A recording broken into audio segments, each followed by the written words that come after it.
नहीं है। चार बात ऐसे उदाहरण मैं दूंगा जो आप इतिहास के पन्नों में कहीं पढ़े नहीं होंगे या जानते नहीं होंगे। कुछ लोग जानते भी होंगे, जिसके पास सोशल मीडिया का काम होगा, यूट्यूब चलाते हैं, उनको मालूम होगा। महाराणा प्रताप जी का जन्म विवाद में है। कुछ लोग 29 जनवरी को मानते हैं, कुछ लोग 29 जनवरी को मानते हैं।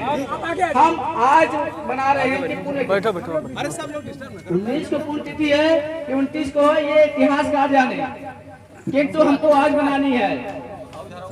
हमको आपको सबको मालूम है महाराणा प्रताप जी जन्म 9 मई 1540 को हुआ और उनकी मृत्यु 29 जनवरी 1597, यानी कि 57 साल के कार्यकाल में उन्होंने वो काम किया कि इस देश का क्या पूरे विश्व में किसी ने नहीं किया।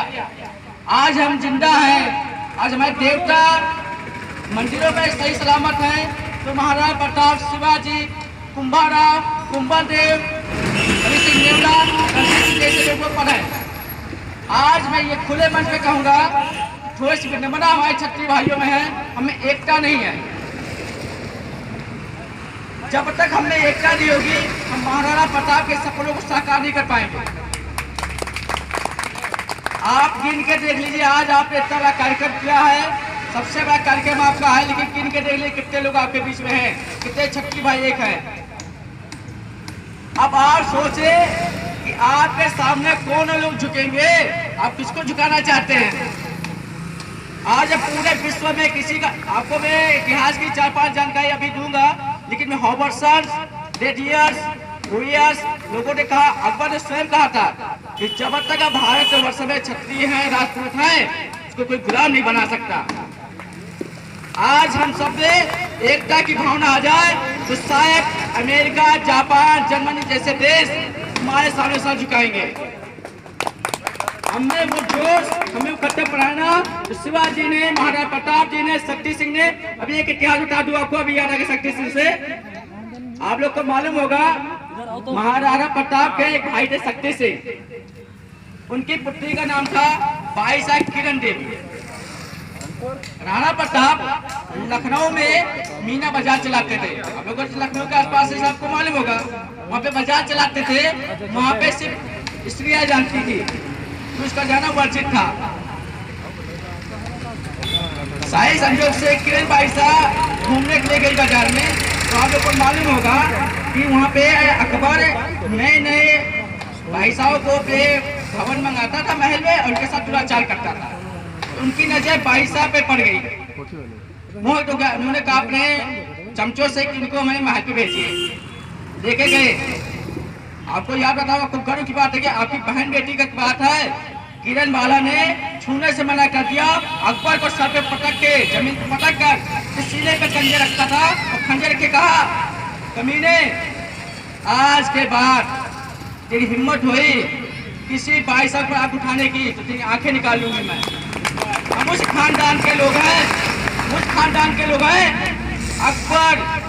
अकबर जैसा चालाक शायद कोई होगा।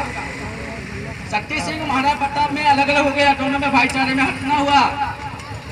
महाराणा प्रताप ने शक्ति सिंह को हटा दिया, लेकिन शक्ति सिंह, हमें गर्व करना चाहिए, हम ऐसे परिवार से हैं। शक्ति सिंह अपने भाई से अलग नहीं हुए। अंत समय में हल्दी घाटी का युद्ध हुआ 1576 में, शक्ति सिंह ने पूरा सहयोग किया था। और तब राणा प्रताप ने कसम खाई थी, पूरे मेवाड़ को रहे, पूरे राजपुतानों को मैं गुलाम से बचाऊंगा, पूरे देश को आजाद दिलाऊंगा। भूल गए भामाशाह को, भूल गए भानाशाह को, झालस देवी को, भूल गए दुर्गावती को, भूल गए राजलक्ष्मी बाई को। उन सबको भूलते चले जा रहे हैं, इनके दम पर हम आज खड़े हैं।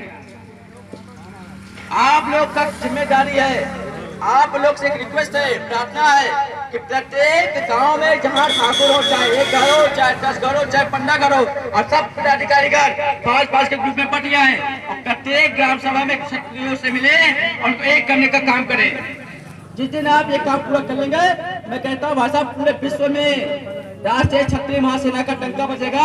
दुनिया का सबसे बड़ा संगठन आरएसएस के बाद होगा। प्रत्येक ठाकुर के बीच में आपको जाना होगा, अपने विचार को रखना होगा, अन्यथा जो हम सपना देख रहे हैं सपना कभी पूरा नहीं होगा। खाली माइक लेकर बात करने से, बोलने से नहीं होगा। आपको जाना होगा, हफ्ते में 15 दिन में 1 दिन का समय देना होगा सभी भाइयों को। अपने रिश्तेदार, अपने दोस्तों को अपने साथ लेकर आइए और एक मंच में खड़े होइए। मैं कह रहा हूँ, मोदी सरकार नहीं, दुनिया की कोई भी सरकार होगी आपके कंधों पर झुकेगी। भारत माता की, भारत माता की। सब लोग साथ क्षमा चाहूंगा, पर तबीयत खराब होने का मैं ज्यादा नहीं बोल पाऊंगा।